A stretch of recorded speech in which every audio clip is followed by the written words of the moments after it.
Morning, everyone. I'll just give it a minute and see if anyone's around this morning before I launch into the live.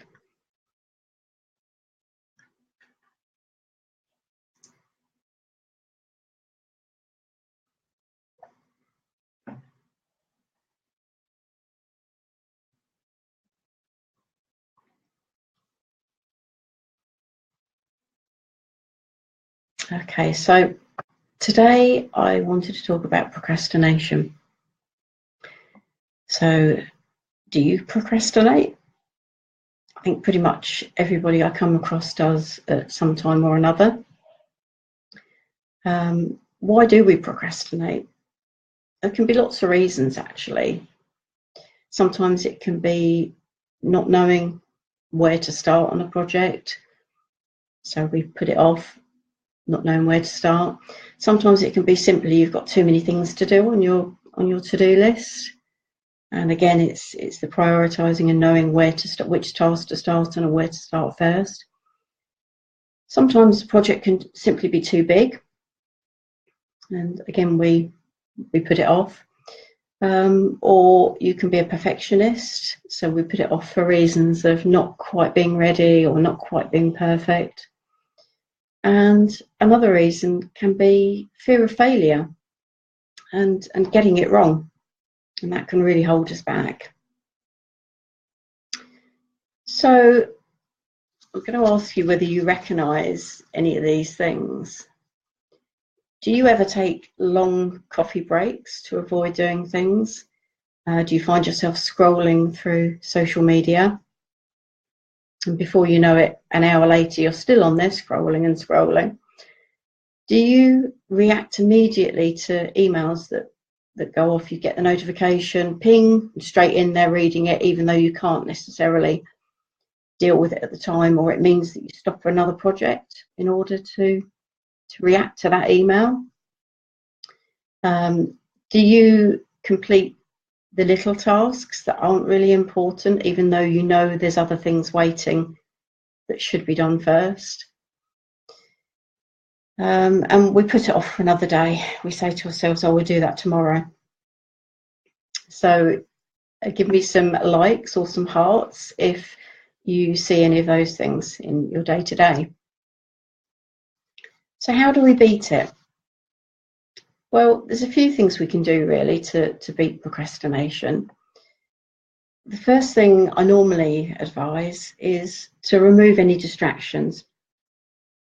So if you find that you have a lot of notifications going off social media or for email, for example, while you're working on a task, turn your phone upside down, take the notification noise off the computer so it's not constantly pinging and annoying you, and just remove that distraction.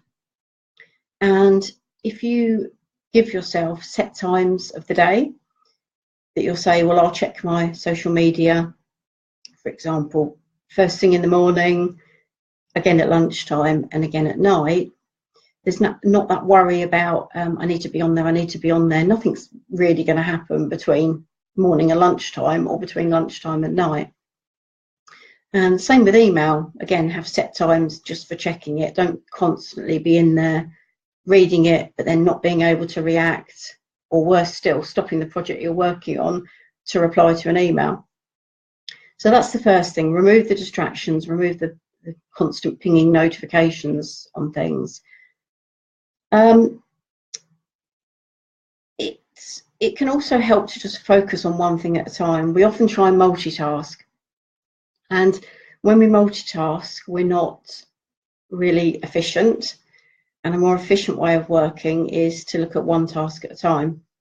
And the reason for this is if you're working on something and then you start doing something else and you have 20 tabs open and you're flitting from one thing to another, it can be really hard for your brain to flip back over to the task again. And it takes, I think it's between 20 and 30 minutes to change activity and change task to fully get back into what you were doing in the first place. So it takes you longer. So by focusing on the one thing, you're not losing your concentration. You can set yourself deadlines, which can really create focus. When we avoid doing this, there tends to be no urgency. But by setting a deadline, you're giving yourself a goal and something to work to. Spend time on the tasks that matter. There's a quote by Mark Twain, which is, eat a live frog first thing every morning and nothing worse will happen to you for the rest of the day. Well, I'm not suggesting that you go around eating live frogs, but what Mark Twain means by that is that the live frog is your worst task, or the most important task, really. And by doing that first thing, then before anything else, you're going to get the important tasks done, not all the little tiddly tasks that don't really matter. And just really, rather than worrying about the whole layout of a task, chunk it down. If it's a really large task, chunk it down into smaller tasks. It can be really, really overwhelming when you've got a big project or big task to do. And by chunking it down, it makes it more manageable and more achievable, because you're going to tick off more as you go along. Just take it a step at a time and get started. So what's the next step I need to take to start this project? And when you've done that, what's the next step after that? And so on until you're done.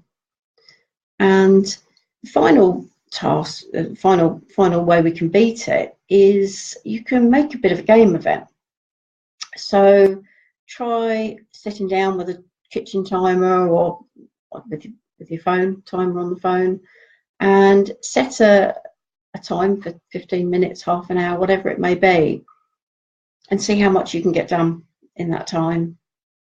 And that can really help with procrastination, because you've got a set time. It's doable. It's not excessive amounts like hours and hours. And often the getting started is the hardest bit. So once you've done that bit, the rest will just flow. So I hope you found that helpful, and see you again soon. Bye for now.